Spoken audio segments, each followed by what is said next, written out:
Our top story, the Turkish army has exchanged cross-border fire with Syrian troops, according to state media in Turkey. Now, the exchange reportedly took place near a checkpoint in the Hatay region in Turkey.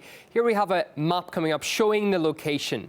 Meanwhile, reports are emerging that Turkish artillery is bombarding Kurdish-held airbase and villages in Aleppo province for a second. Just to reiterate, this is that region, the Hatay province, on the border between Syria and Turkey.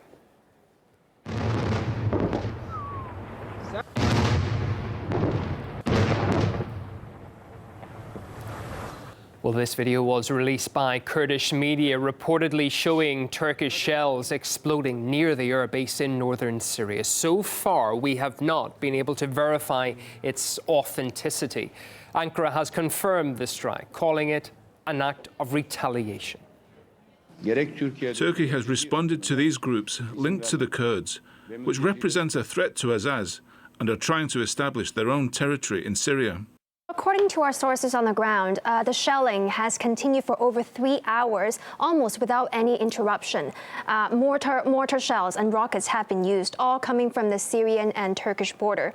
Our sources also say that there have been casualties, although we don't know the exact number yet. But the Kurdish news agency did say some civilian homes were hit. Now let's talk about this area that we're talking about that's hit by Turkish shelling. It's actually located in the strategic northern Aleppo province, and it includes the Menat air base, which was recently taken by Kurdish forces just on Wednesday. It's located at a very strategic point between Aleppo city and Azaz, which has long been a stronghold for rebel forces. So by taking this airbase, the Kurdish forces is effectively blocking the rebel forces' access to their supplies in Azaz and also their stronghold there. There have been conflicting reports as to which rebel groups had control of this airbase before the Kurdish forces made their advance on Wednesday. Well, we got the clarification from our source on the ground. Since 2012 until now, the base is under control of Ahrar Sham and Al-Nusra. Just 2 days ago, YPG and Syrian Democratic Forces take control. And Turkey is doing its best to prevent Kurdish forces and also Syrian Democratic Forces to liberate all this area from ISIS and Jabhat al-Nusra and Ahrar Sham. Online publication Defence and Foreign Affairs editor Gregory Copley believes Turkey's actions are aimed at stopping any Kurdish advance. The aim of the Turkish government has to be to divide the Kurdish forces at this stage. Recent successes by the Kurdish forces, backed by the Syrian government and by Russian forces, makes this a very serious and urgent threat. The really difficult thing for the Kurds at this stage is the fact that they have not had full coordination with the Syrian government. Washington has not welcomed the developments. A State Department spokesperson says the U.S. is urging Turkey to stop firing.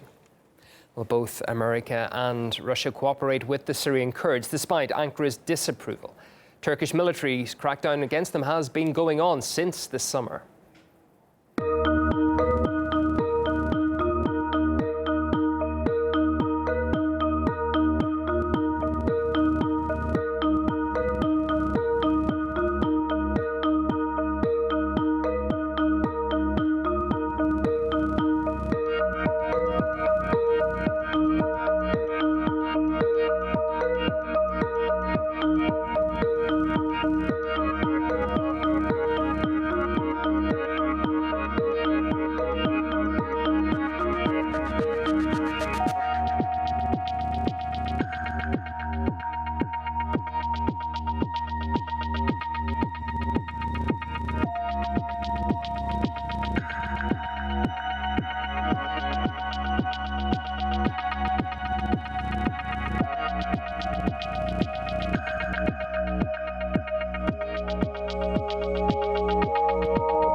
Kurdish fighters have been some of the most successful in going after Daesh inside Syria, and that support will continue.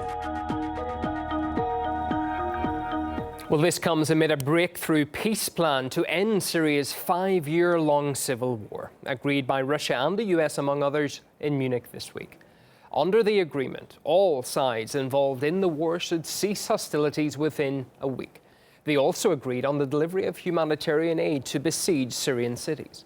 while the operation against terrorists is to continue. Russia and America will work together on the details of a broader peace plan.